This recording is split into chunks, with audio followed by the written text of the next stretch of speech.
The Hall of Fame voting just concluded, and we have two brand new members being inducted in the class of 2026.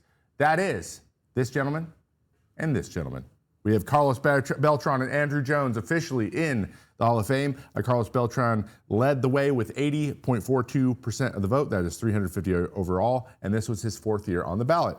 Then Andrew Jones, widely considered as one of the, if not the best defensive center fielders ever to do it, gets in with 333 votes. That is 78.4%. Just to remind you, you need over 75% in order to get inducted, and you need over 5% to continue to be on the ballot year over year. You get 10 years on the ballot, and then after that, when you drop off the ballot at any point, you can be considered for the Legends panel later. So there is a second chance, but it is much less likely. Now, anyone who's been following this thing knows there was a ton of new guys on the ballot this year. We are seeing a new crop of potential players into the Hall of Fame. And there's a lot of interesting things about this process. Now, I want to start by saying, if we're going statistics only, which as we all we've talked about this on the show a lot, we all know very well that that's not the only thing considered. But Andrew Jones is probably due and should have been put on a while back. But Beltran, it's kind of hard to argue with his statistics. The reason that he probably was held back for those first few years is more controversial and more of a scandal related, which is what we are going to talk about in the future. But there's two kind of big questions before we go over everyone else and where they stand that I want to talk about today. And that is how the writers are starting to have their opinions change or not change their opinions over time, and why it seems like some people who have controversy attached to them, even if it's similar controversies as others, are getting in and the others are not. And there's a whole conversation to be had about that. And then there's another interesting thing happening now where we're having so many guys being put on the ballot all at once that it's going to get really crowded.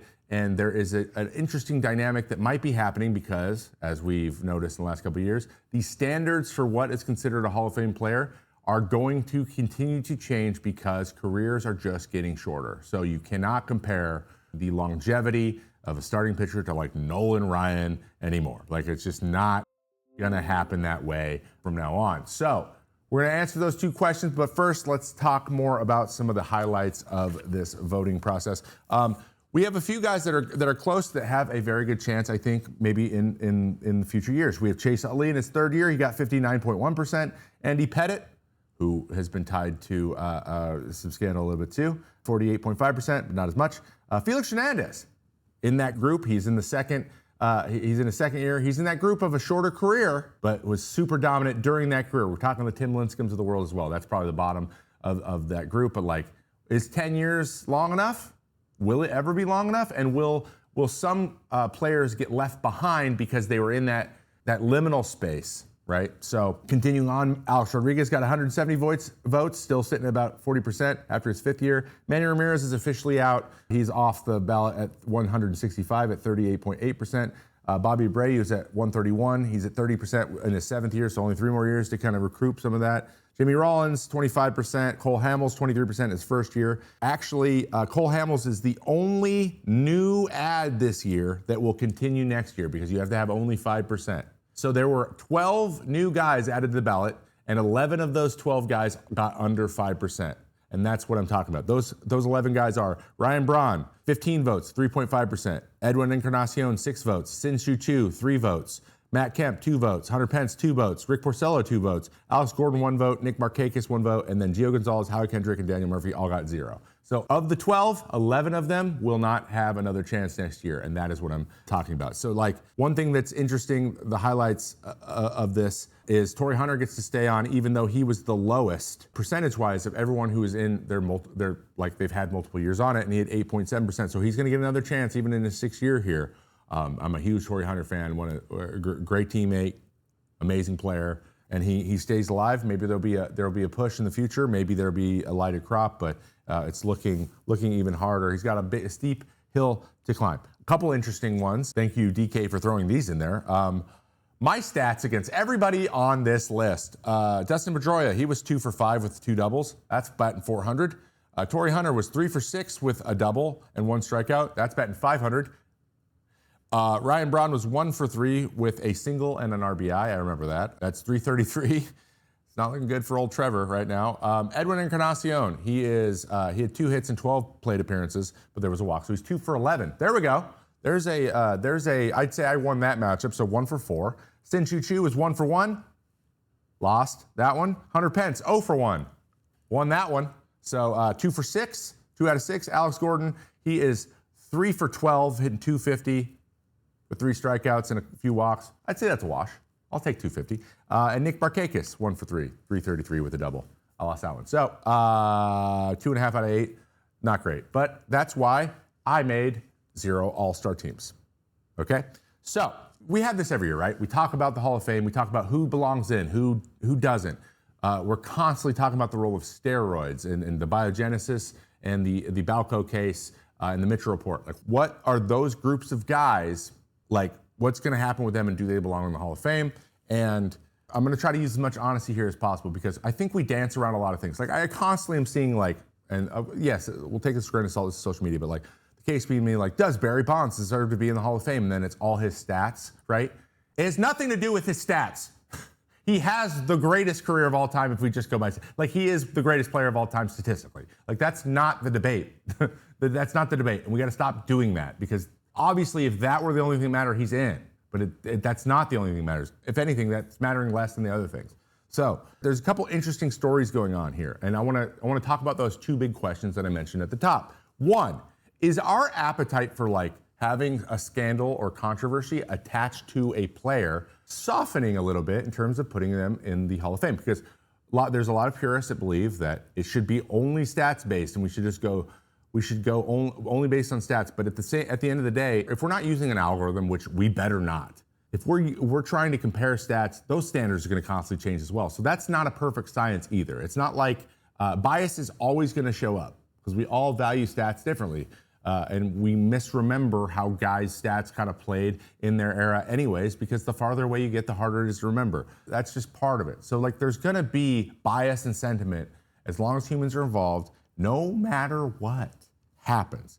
So we kind of stop hoping that there's this purely statistical set of standards that we can use to put people in the Hall of Fame, because it's never going to happen, ever. It's never going to happen.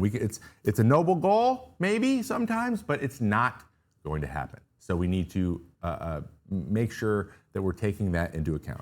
But one of these 2 gentlemen has a pretty big scandal attached to his name, and it was recent.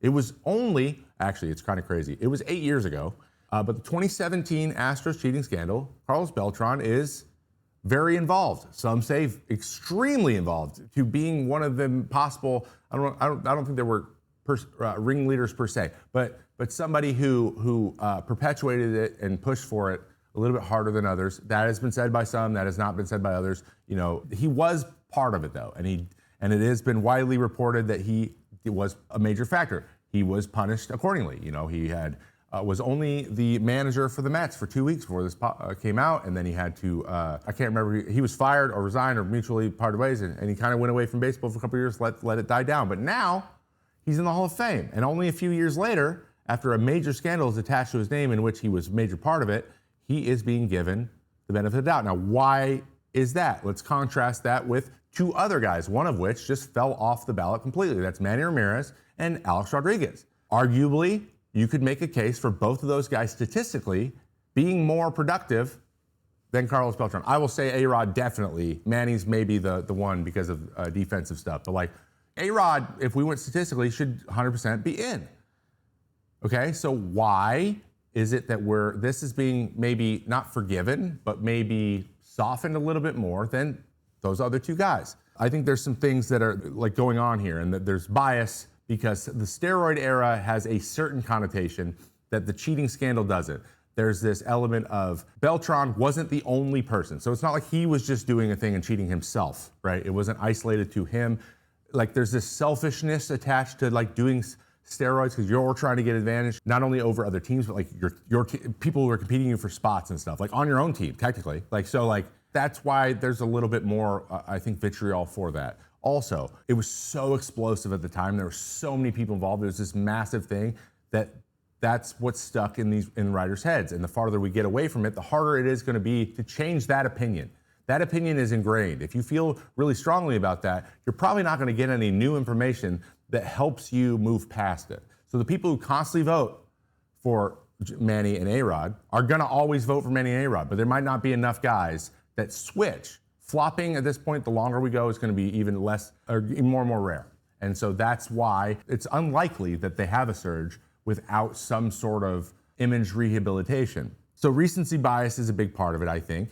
The fact that it was a solo job versus, one of many people. But I'll be honest, there's a likability and accountability. There is a responsibility part of this, right? When people take responsibility, they take accountability, and they're generally liked by especially media members who are voting on this, they're going to get more benefit of the doubt. So, in my opinion, though A-Rod has kind of apologized in the past for the biogenesis, and there was also rumblings from the first round away too, so there's kind of two connections, even though he wasn't on the first report. The second one was he also had a suspension in there as well, so he's been suspended, and then there's rumblings of another one.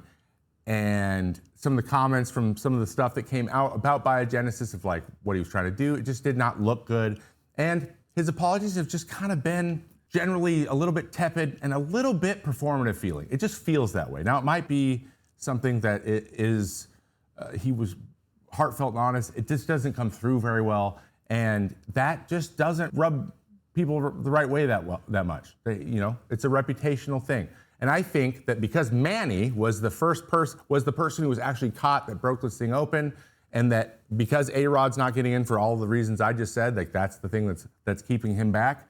Manny, they can't vote for Manny in either. So no one's gonna vote for only Manny and not A-Rod, and vice versa.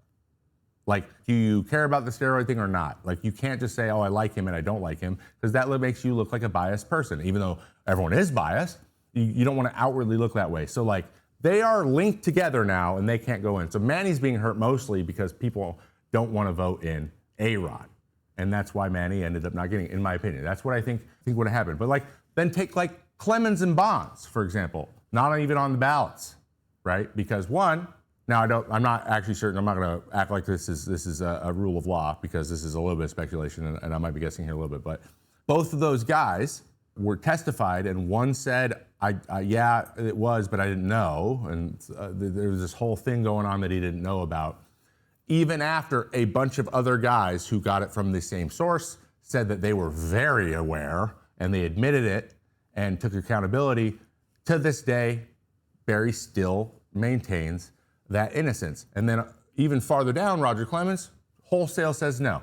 Just, no, I didn't, and just denies it to this day. That's just a hard pill for people to swallow. That doesn't feel like any accountability. That almost sometimes it can feel like your intelligence is trying to be convinced of something that your eyes tell you. And that doesn't feel good, and people just can't really be like, well, okay, and then just take it and go. That's what's happening there as well. It's not like both of those guys had sparkling reputations with media members either. There's been stories. You can look them up, Google it. Fracas and some back and forth and some not so happy exchanges between media members and them. So if they generally, it's not a great reputation with media members who are all voters, and then it doesn't feel like accountability has really been taken, that's what happens. So we're running into a situation where that matters. And whether or not you think it should or not, it definitely should, because guess what, guys? It's voted on by people. So there needs to be a holistic look at humanity in this. Who you are as a human matters, and it should matter in everything you do. We shouldn't just only give awards based on, the awards were the MVPs and the records and all that kind of stuff. They got those awards. You can have those awards. Those are agnostic. Human beings don't bet on those or have bias on those. You just get the numbers, and so you get the award. You get those. Those ones you get, where no one's taking those away. Those all stay with you. You get to keep them forever. But when it comes down to humans, voting on humans, to have an honor and be included into a group of people, the human part of you matters. It does. And if that's something, that there's things there that the people voting aren't super appreciative of, that's going to affect your ability to get voted in. Okay? Second thing I want to talk about, second question, that I find extremely interesting about this new crop of guys. And the direction that the voting is going in is we are seeing an adjustment of statistical standards used to bring in this new crop of players. So like Joe Mauer is a great example, right? He had 14 years in the major leagues and he was a catcher. He needed those two things in order to get in. If he was a first baseman the whole time, he probably wouldn't have.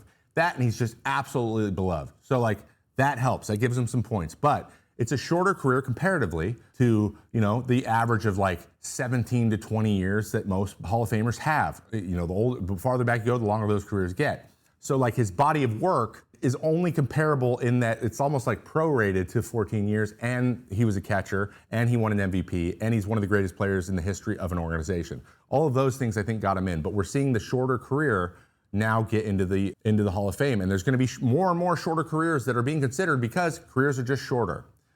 But there's going to be an adjustment period, a window of 10 to 15 to 20 years probably before that fully shifts down. And what I think is going to happen is there's going to be a group of players, just like we saw, 11 of the 12 brand new options on the ballot are off already. Like they're going to get left behind because they're still being compared to the old standards.